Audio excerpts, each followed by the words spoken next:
Hello दोस्तों, कैसे हैं। आशा करता हूँ कि आप अच्छे होंगे। आपका स्वागत है आपके अपने यूट्यूब चैनल पे।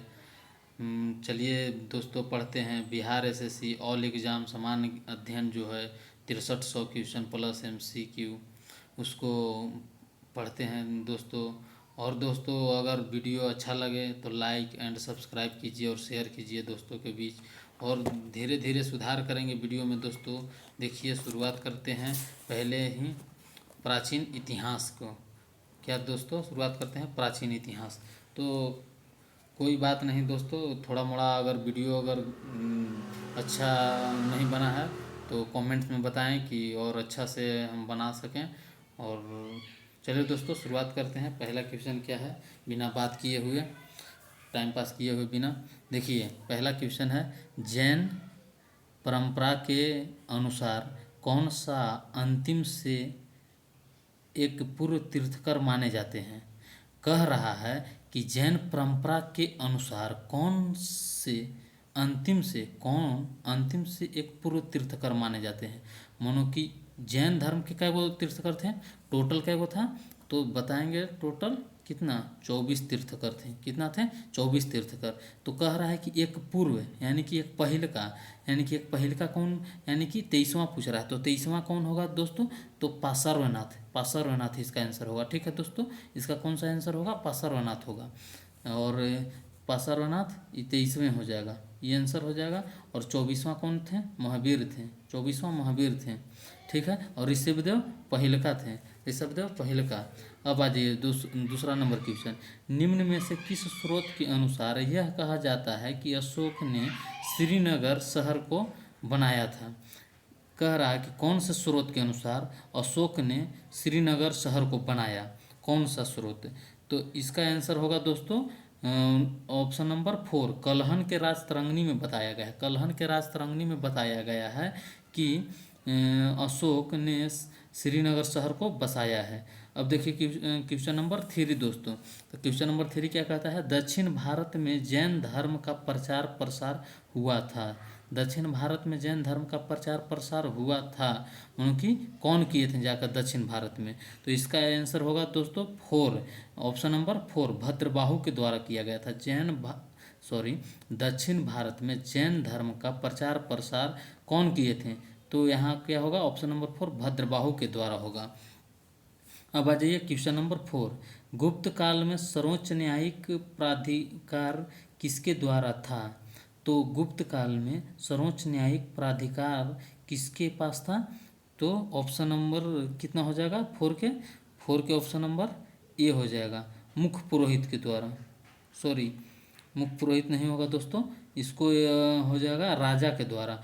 गुप्त काल में सर्वोच्च न्यायिक प्राधिकार किसके पास था, तो राजा के पास था। अब क्वेश्चन नंबर 5 पढ़ेंगे दोस्तों। 5 क्या है, 5 है, कृषि की शुरुआत संभवतः हुई थी। कृषि का शुरुआत कब हुई थी। तो इसका आंसर हो जाएगा, इसका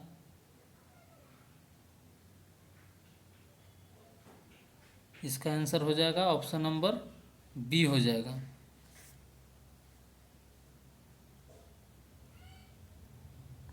हाँ दोस्तों, इसका ऑप्शन कितना हो जाएगा, ऑप्शन नंबर 2, यानी कि 7000 ईसा पूर्व के आसपास। अब क्वेश्चन नंबर 6 पढ़ेंगे। निम्नलिखित में से किस समकालीन ब्राह्मणवादी विश्वास में बुद्ध ने पूर्ण अवस्था प्राप्त की। तो इसका हो जाएगा 6 के 4 हो जाएगा, जीवन चक्र। जीवन चक्र पूर्ण अवस्था व्यक्त की है, जीवन चक्र यानी कि वर्णाश्रम धर्म में। ऑप्शन क्वेश्चन नंबर 7, किस स्थान पर भगवान महावीर की मृत्यु हुई थी। तो किस स्थान पर भगवान महावीर की मृत्यु हुआ था, यानी कि कहाँ पे इनको मृत्यु हुआ था। तो पावापुरी। पावापुरी कहाँ है दोस्तों, ये राजगीर में है। और कहाँ जन्म लिए थे, तो वैशाली में, वैशाली में जन्म लिए थे। ठीक है दोस्तों। अब क्वेश्चन नंबर कौन सा पढ़ेंगे, क्वेश्चन नंबर 8 पढ़ेंगे। क्वेश्चन नंबर 8 में है, महावीर का जन्म 540 ईसा पूर्व में किस स्थान पे हुआ था। महावीर का जन्म 540 ईसा पूर्व में कहाँ पे हुआ था। तो 7 नंबर क्वेश्चन में पढ़े थे ना, बताया ना कि यहाँ पे वैशाली में हुआ था, तो वैशाली में हुआ। ठीक है। और इनका मृत्यु कहाँ हुआ था, तो पावापुरी राजगीर में हुआ था। अब क्वेश्चन नंबर 9, सांची के स्तूप का निर्माण किसने करवाया था? सांची के स्तूप का निर्माण किसने करवाया था दोस्तों? तो इसका आंसर हो जाएगा अशोक। अशोक ने सांची के स्तूप का निर्माण करवाया था। अब आ जाइए क्वेश्चन नंबर 10, कबीर किनके शिष्य थे? कबीर किनके शिष्य थे? तो कबीर रामानंद के शिष्य थे। ऑप्शन नंबर 4 हो जाएगा। कबीर किनके शिष्य थे? तो रामानंद के शिष्य थे। पुरी में स्थित विश्व प्रसिद्ध जगन्नाथ मंदिर का निर्माण किसने कराया था? पुरी में स्थित विश्व जगन्नाथ मंदिर का निर्माण किसने करवाया था? पुरी में जो स्थित है पुरी में स्थित जगन्नाथ मंदिर का निर्माण किसने कराया था? तो इसका आंसर हो जाएगा ऑप्शन नंबर 2, अनंत बर्मन ने। अनंत बर्मन ने करवाया था। पुरी में स्थित विश्व प्रसिद्ध जगन्नाथ मंदिर का निर्माण अनंत बर्मन ने कराया था। अब क्वेश्चन नंबर 12 ये था, डायनासोर विलुप्त हुए थे। डायनासोर विलुप्त कब हुए थे? तो 12 का ऑप्शन नंबर क्या हो जाएगा? डी हो जाएगा, क्रिटेशियस युग में। क्रिटेशियस युग में। अब आ जाइए क्वेश्चन नंबर 13 है, ऋग्वेद में निम्नलिखित में किस नदी का उल्लेख नहीं है? ऋग्वेद में किस नदी का उल्लेख नहीं है? तो 13 का हो जाएगा ऑप्शन नंबर बी, रावी नदी का उल्लेख नहीं है।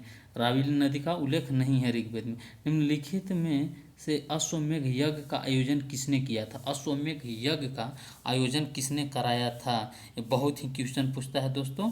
ये 14 का हो जाएगा। 14 का ऑप्शन नंबर सी हो जाएगा दोस्तों, समुद्रगुप्त ने कराया था। समुद्रगुप्त ने कराया था। हेनसंग ने भारत भ्रमण किया। हेनसंग ने भारत भ्रमण किया। हेनसंग ने भारत भ्रमण किया। तो कब किया? तो ऑप्शन नंबर इसका हो जाएगा बी हो जाएगा, हर्ष के शासनकाल में। हर्ष के शासनकाल में हेनसंग हर्षवर्धन के शासनकाल में, यानी कि हर्षवर्धन हर्ष को ही कहा जाता है। ठीक है, या इससे भी क्वेश्चन पूछा जाता है। अब आ जाइए क्वेश्चन नंबर 16, राजस्थान में स्थित पर्वतीय स्थल माउंट आबू प्रसिद्ध है। किसके लिए प्रसिद्ध है दोस्तों? तो ये प्रसिद्ध है जैन मंदिरों के लिए। राजस्थान में स्थित जो पर्वतीय स्थल माउंट आबू है किसके लिए प्रसिद्ध है? जैन मंदिरों के लिए प्रसिद्ध है। किस पाल शासक ने बौद्धों के लिए प्रसिद्ध विक्रम विश्वविद्यालय की स्थापना की? किस पाल शासक ने? तो इसको ऑप्शन नंबर 4 हो जाएगा, धर्मपाल ने। और एक क्वेश्चन यहाँ से आता है कि हाँ, नालंदा विश्वविद्यालय का स्थापना किसने किया था? तो कुमारगुप्त प्रथम। विक्रम विश्वविद्यालय की स्थापना तो धर्मपाल। ये दो क्वेश्चन बहुत ही बारीकी से पढ़ना है और इसका आंसर देना है। दोनों बहुत ही क्वेश्चन पूछता है। कौन कौन सा पूछता है? एक विक्रम विश्वविद्यालय की स्थापना तो ये किया था धर्मपाल, और एक नालंदा विश्वविद्यालय की स्थापना तो उसको किया था कौन? कुमारगुप्त प्रथम ने। हाँ, क्वेश्चन नंबर 18, खजुराहो में मंदिर का निर्माण किया गया। खजुराहो में जो मंदिर है उसका निर्माण किया गया था। तो इसका आंसर हो जाएगा सी, बुंदेलखंड के चंदेलों के द्वारा। बुंदेलखंड के चंदेलों के द्वारा। अब क्वेश्चन नंबर 19, चालुक्य वंश के सबसे पहला शासक कौन था? चालुक्य वंश के सबसे पहला शासक कौन था दोस्तों? तो इसका 19 का हो जाएगा डी हो जाएगा, पुलकेशियन प्रथम था। चालुक्य वंश का सबसे पहला शासक कौन था चालुक्य वंश का? तो पुलकेशियन प्रथम। सांची स्तूप किस शासक ने बनवाया? सांची का स्तूप किस शासक ने बनवाया था? तो इसका आंसर हो जाएगा 20 का हो जाएगा। 20 का हो जाएगा बी, सांची का स्तूप अशोक ने बनवाया था। सांची का स्तूप अशोक ने बनवाया था। ठीक है दोस्तों। अब यहाँ जी क्वेश्चन नंबर 21, कुषाण शासक कनिष्क का राज्य अभिषेक किस ईस्वी में हुआ था? कुषाण शासक कनिष्क का राज्य अभिषेक कब हुआ था? तो 78 AD, यानी कि ईसा पूर्व में। 78 ईसा पूर्व में हुआ था दोस्तों। अब क्वेश्चन नंबर 22 क्या है? बुद्ध के उपदेश किससे संबंधित थे? बुद्ध का उपदेश किससे संबंधित है दोस्तों? तो ऑप्शन नंबर इसका क्या हो जाएगा?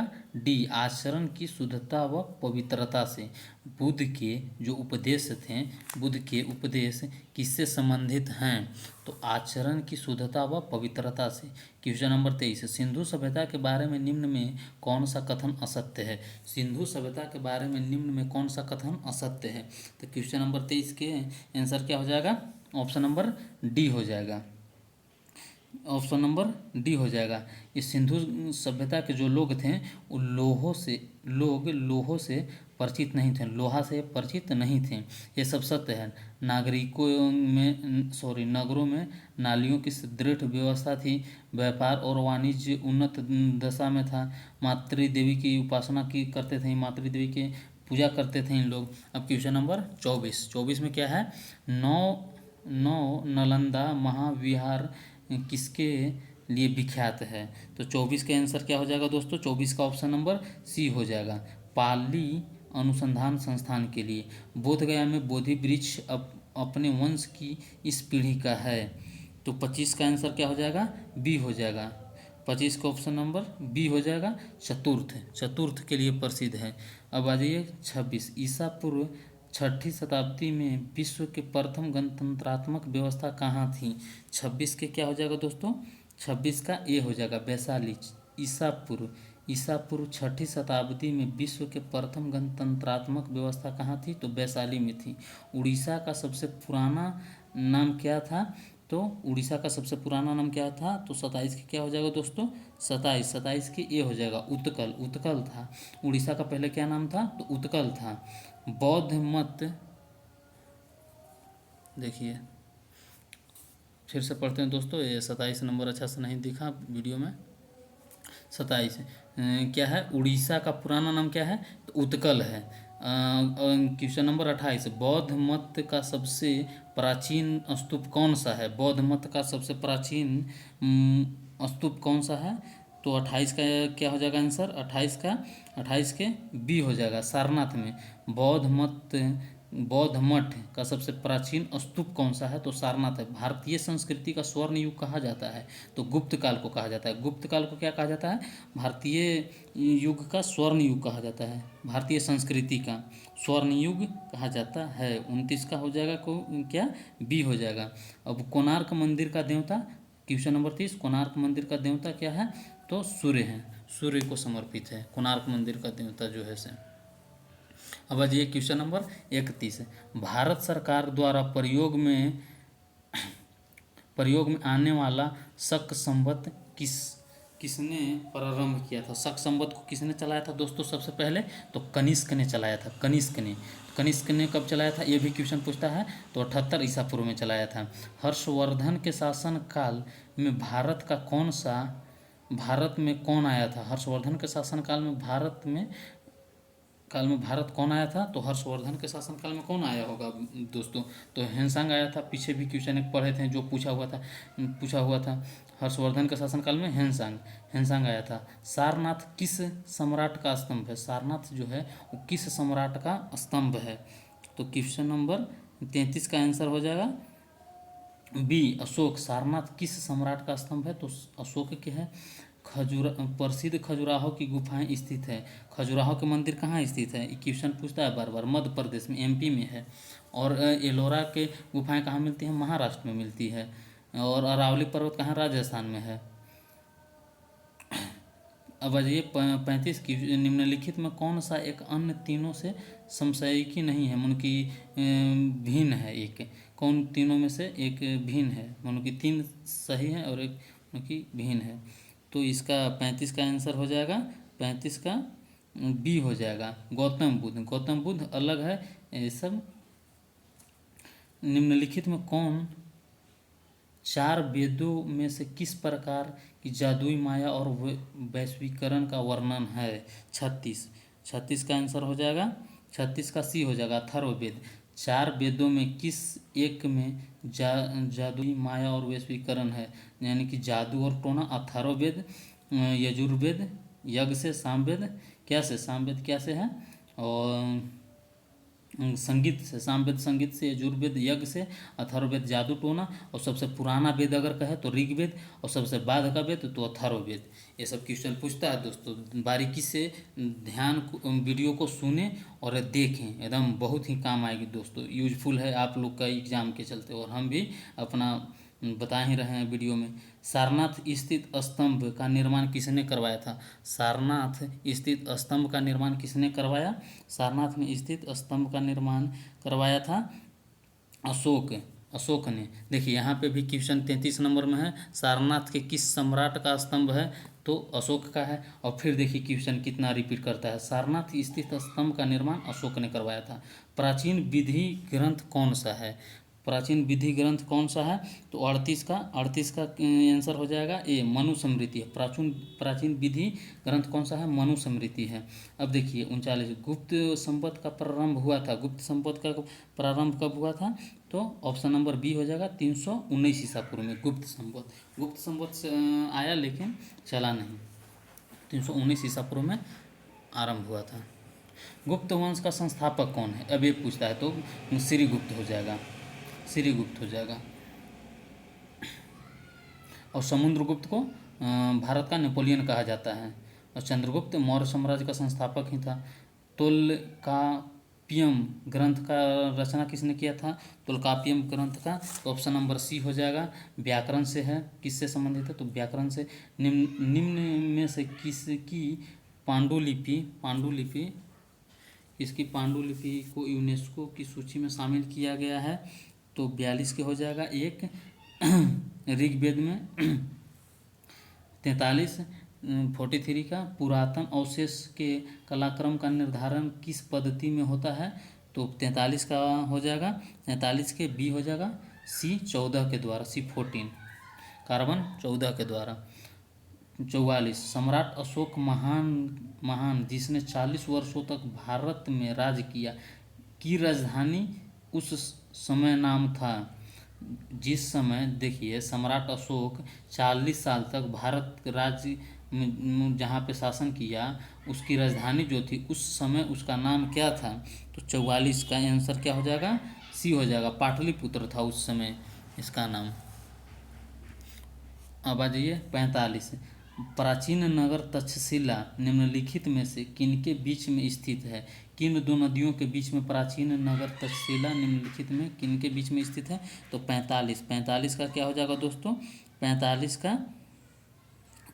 का ए हो जाएगा, सिंधु और झेलम के बीच में है, सिंधु और झेलम के बीच में है प्राचीन नगर तक्षशिला। हड़प्पा सभ्यता संबंधित है, हड़प्पा सभ्यता संबंधित है किससे दोस्तों, तो 46 के हो जाएगा एक, कांस्य युग से, कांस्य युग से संबंधित है हड़प्पा सभ्यता, कांस्य युग से संबंधित है। और चीनी तीर्थयात्री हेनसांग ने भारत का भ्रमण किया, चीनी यात्री हेनसांग भारत में भ्रमण किया था, तो 47 का आंसर क्या हो जाएगा दोस्तों, 47 का हो जाएगा सी, हर्षवर्धन के शासनकाल में, हर्षवर्धन के शासनकाल में हेनसांग आया था। ठीक है दोस्तों, तो मिलते हैं नेक्स्ट वीडियो में दोस्तों, बहुत ही लंबा वीडियो हो जाएगा, और देखिए और वीडियो को, और थोड़ा मोड़ा जैसे कि थोड़ा थोड़ा अगर इरर है वीडियो तो हम अच्छा करेंगे दोस्तों। और ये वीडियो जो है देख रहे हैं क्वेश्चन, एक ही क्वेश्चन बहुत बार मानो कि बार बार आ रहा है, इससे क्वेश्चन बैंक लगाने से बहुत ही फायदा होगा हम लोग का दोस्तों। और वीडियो को देखिए, लाइक कीजिए, सब्सक्राइब कीजिए और शेयर भी कीजिए, और धीरे धीरे वीडियो को हम अच्छा करते जाएंगे दोस्तों। और इसी तरह चलते रहेगा, आज 47 तक पढ़ें क्वेश्चन, और फिर पढ़ेंगे 48 से 48 से पढ़ेंगे, और फिर आगे तक पढ़ेंगे दोस्तों। और अभी प्राचीन इतिहास का सीरीज चल रहा है, तो दोस्तों ज़रूर देखें रोज़, और बहुत ही अच्छा रहेगा आप लोग को देखिएगा रोज़ डेली तो। और दोस्तों मिलते हैं नेक्स्ट वीडियो में, तब तक के लिए जय हिंद दोस्तों, थैंक यू।